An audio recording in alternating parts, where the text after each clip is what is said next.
Baik, para pemirsa sekalian, kembali menjawab beberapa pertanyaan dari pemirsa. Ini ada pertanyaan lagi, dokter, apakah minum methylprednisolone masih diperbolehkan pada ibu menyusui? Apakah obat tersebut tidak berpengaruh pada bayi? Ya, pertanyaan yang saya kira cukup bagus ya.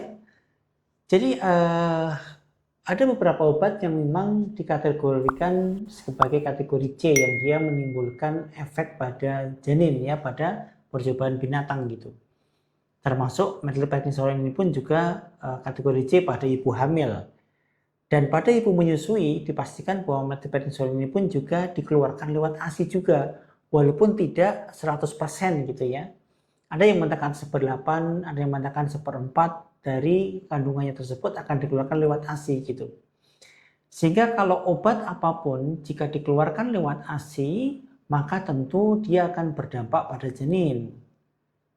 Tetapi karena jumlah yang dikeluarkan tidak terlalu banyak, maka methyl ini pun masih relatif cukup aman jika dalam dosis yang rendah gitu ya.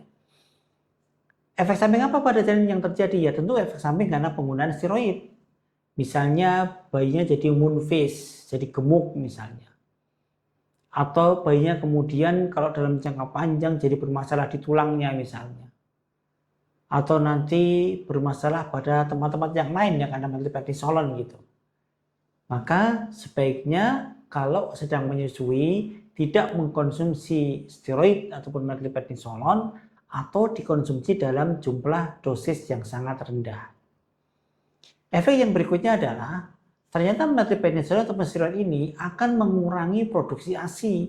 Bahkan ada beberapa kasus yang kemudian tidak keluar lagi ASInya gara-gara mengkonsumsi steroid. Jadi kita lihat manfaat maupun mudorotnya. Kalau lebih banyak manfaatnya ya silahkan. Artinya kalau misalnya tanpa steroid kemudian jadi flare ibunya, jadi sakit, jadi tidak bisa apa-apa, maka silahkan pakai steroid. Tapi kalau tidak menemukan flare ya sebaiknya tidak menggunakan steroid. Karena harus hati-hati, nanti dampaknya ASI-nya tidak keluar atau janinnya pun nanti jadi bermasalah karena kelebihan steroid dalam tubuhnya gitu. Sedangkan untuk kehamilan itu pun juga sama. Kalau manfaatnya besar, karena beberapa kasus autoimun kalau hamil flare maka dibutuhkan steroid tidak apa-apa. Tapi kalau tidak dibutuhkan sekali tidak usah pakai steroid. Kenapa? Karena dia akan melewati sawar plasenta sehingga berpengaruh pada janin. Apa yang terjadi pada janin? Ya dengan berbagai macam komplikasinya, berat badan janin jadi besar.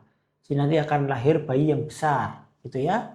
Kemudian yang kedua paltusesi ataupun bibir sumbing, ini juga merupakan salah satu komplikasi dari steroid ya. Ataupun yang lain gitu. Jadi mesti hati-hati. Tetapi kalau memang itu dibutuhkan, karena kalau tidak pakai steroid jadi flare, jadi malah tidak baik pada janinnya misalnya, ya sudah diberikan gitu dengan segala macam konsekuensinya.